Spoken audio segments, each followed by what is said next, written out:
Why do golf clubs charge more for membership the older you are? My son's school teacher plays at a local club, and because he is 29 years old, his membership is half what mine would be if I was to join the same golf club and I'm 51. So 29-year-old guy, let's just say pays £1,000.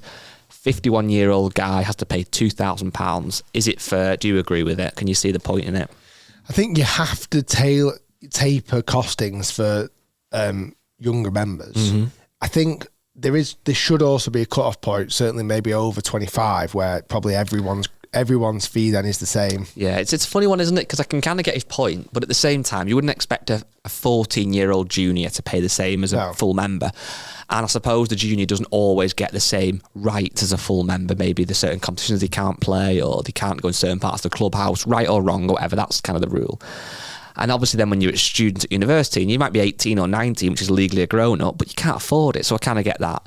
And then you could argue again, when you're 20, 21, 22, you might be in your first full-time job where inevitably your salary is probably not going to be as much as it would be if you're 51. Not always the case, but typically.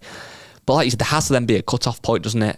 So it's kind of like, is 29, I mean, at 29 years old, you could have been working for however many years in a full-time job. You might be at a very high level. It's like kind of what does... I certainly think up to 21, it should definitely be tapered. So, I think there should be a price up until 16, cheap. Yeah. As cheap as you can possibly make it for a junior. Between 16 and 18, it goes up a little bit more. Between 18 and 21, it goes up a little bit more.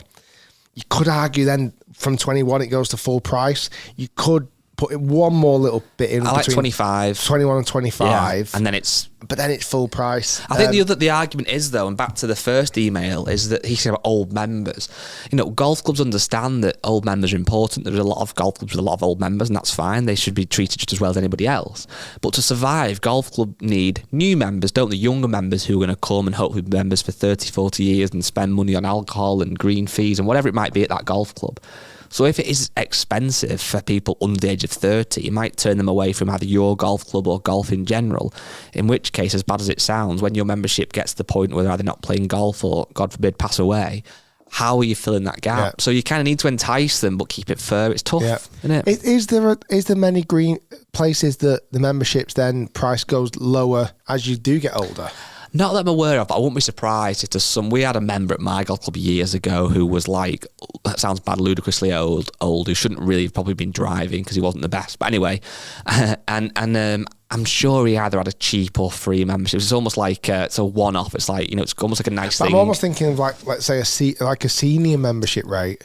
Over a certain age. I wouldn't be surprised if golf clubs do, but it's not something I'm fully aware of. Because again, a lot of seniors play the most golf because they're obviously often retired, in which case they're getting great value anyway. But it's a funny one. I think, again, going back to your gym analogy, I think at the gym, there's obviously kids, and there's one membership, whether you're 21 or 55. But again, you could argue gyms don't have the same issues that golf clubs have.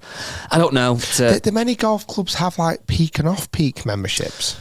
So a lot of them have like weekday, don't they? Which essentially is the same thing. So yeah, my old golf club had a 5-day membership, which was obviously from Monday to Friday, and then you had to pay a member's guest at a weekend.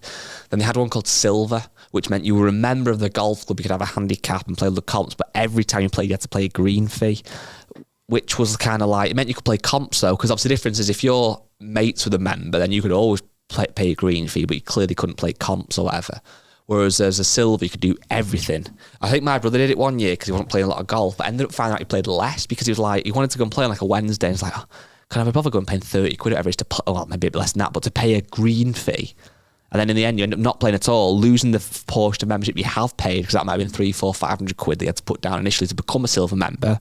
So it's like a tricky one, isn't it, really? And I think that's why, no plug here, play more golf, I thought was a good option when I've done that before, where you pay a set amount and you get a set amount of points. If you use it all, then you've used it all. If you think it's worth it to buy more points, you can. If you don't use it, you don't use it. I think that's a good way to do it.